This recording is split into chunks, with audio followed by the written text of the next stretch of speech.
இதெல்லாம் நம்ம பேசாம விட்டவங்களுடைய விளைவுதான் பல பேர் நம்மளை ஏமாற்றிட்டு இருக்காங்க. இப்ப அவர் பேசுறாரு, நான் கோவை ஜில்லாவுக்கு சென்றிருந்தேன்.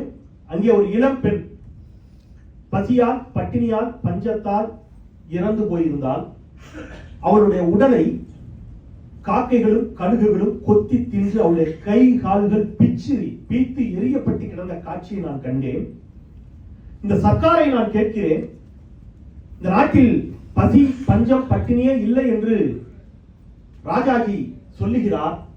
எனில் இந்த மரணங்கள் எதை காட்டுகின்றன?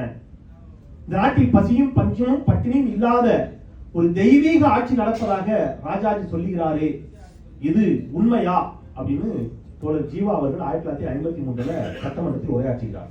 இப்ப தமிழ்நாடு எப்படி இருந்துச்சுன்னு கேட்டீங்கன்னா, பசி பஞ்சம் பட்டினியோடு இருக்கு. அதான் ஃபேக்ட். அதனாலதான் பேரறிஞர் அண்ணா ஒன்றை சொன்னார், நான் ஆட்சிக்கு வந்தால் 3 படி லட்சியம் 1 படி நிச்சயம் அப்படின்னு ஒரு வாக்குறுதியை கொடுக்குறாரு. நீங்க நான் அந்த காலகட்டத்தில் எனக்கு நல்ல நினைவு இருக்கு. நெல்லை மாவட்டத்துல இருந்து நிறைய பேர் அப்போது எங்க வேலைக்கு போவாங்கன்னா, மும்பைக்கு, அப்போ பாம்பே, இப்போ மும்பை, பாம்பேக்கு வேலைக்கு போவாங்க. பாம்பேக்கு வேலைக்கு போயிட்டு வர்றவங்க அண்ணன் நம்ம தனியா தெரியும். ஏன்னா அப்போ பல பேர் காலில் செருப்பு இருக்காது, பீடி தான் குடிப்பாங்க, கரை படிஞ்ச வாழைக்காய் கரை படிச்ச துண்டு அப்படிதான் இருக்கும். இந்த பாம்பேலேருந்து வந்த அண்ணன் மட்டும் என்ன பண்ணுவாங்கன்னா, டர்க்கி டவல் போட்டிருப்பான், குளத்துக்கு குளிக்க போவான், டர்க்கி டவல் போட்டிருப்பான், செருப்பு போட்டு நடப்பான், கையில கத்தி சீரட்டு வச்சிருப்பான். இப்படி இருக்கான் அப்படிங்கிற மாதிரி இருக்கும் நமக்கு. அப்படியே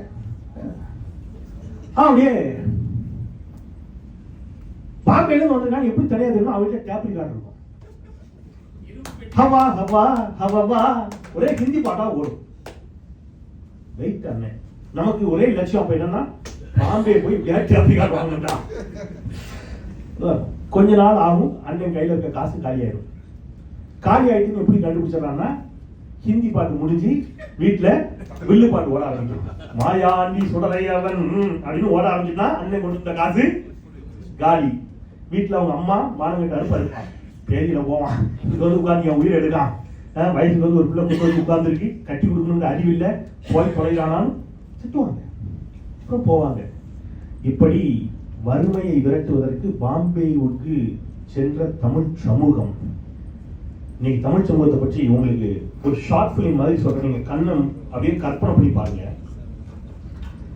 திருப்பூர் அல்லது கோயம்புத்தூர், வெங்கட் சார் தான் அந்த பகுதி பொங்கமண்டலம். நீங்க திருப்பூர் அல்லது கோயம்புத்தூர்ல போனீங்கன்னா ரயில் நிலையத்துல அல்லது சென்னைக்கும் பாருங்க, ஒரு நிமிட ஷார்ட்ஸ் பிலிம்ல உங்களுக்கு அந்த வரலாற்று தமிழ்நாடு என்ன செஞ்சிருக்குன்னு சொல்லிடுறேன். சென்னை ரயில் நிலையத்திலும் திருப்பூர் ரயில் நிலையத்திலும் கோவை ரயில் நிலையத்திலும் 16 வயது 17 வயது சிறுமிகள், பெண்கள் கூட இல்ல, சிறுமிகள், வட இந்திய சிறுமிகள் திருமணம் முடிந்து கையில் ஒரு குழந்தை, வயிற்றில் ஒரு குழந்தையோடு, மூட்டை முடிச்சுகளோடு பசியையும் பஞ்சத்தையும் பட்டினியையும் போக்கிக் கொள்வதற்காக அந்த ரயில் நிலையங்களில் வந்து இறங்குவதையும், ரயில் நிலையங்களில் படுத்து தூங்குவதையும், வேலைக்கு தமிழ்நாட்டிற்கு வரக்கூடிய காட்சிகளை நம்மால் பார்க்க முடியும்.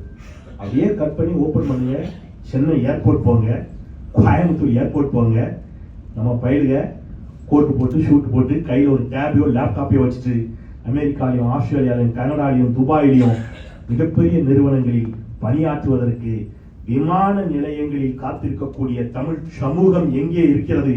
தமிழ்நாட்டினுடைய ரயில் நிலையங்களில் தன்னுடைய பசியையும் பஞ்சத்தையும் பட்டினியையும் போக்கிக் கொள்வதற்காக வந்து இறங்கக்கூடிய தொழிலாளர்கள். அவன் நம்ம தொழிலாளர், அவன் நம்ம தொழிலாளி, நம்ம சகோதரன்.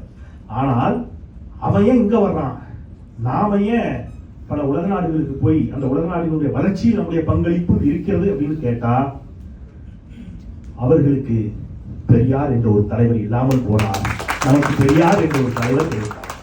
அவர்களுக்கு அண்ணா என்ற ஒரு தலைவர் இல்லாமல் போனார், நமக்கு அண்ணா கிடைத்தார். அவர்களுக்கு முத்தமிழர் டாக்டர் கலைஞர் என்ற ஒரு மாபெரும் தலைவர் கிடைக்காமல் போனார், நமக்கு கிடைத்தார்.